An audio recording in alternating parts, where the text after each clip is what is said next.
તો બીજું શું કરું? તારે તો આગળનું કંઈ વિચારવું છે નહીં. બસ આખો દિવસ ગામના વડલા તોડવાના અને આમ તેમ રખડવાનું. અને આ શું છે તારા હાથમાં? લોટરીની ટિકિટ? આ વળી પાછા નવા ધંધા ચાલુ કર્યા?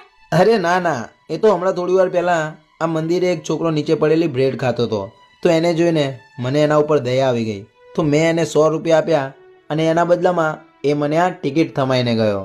જો પ્રકાશ, આવા ધંધા કરવાથી કંઈ જ નથી વળવાનું.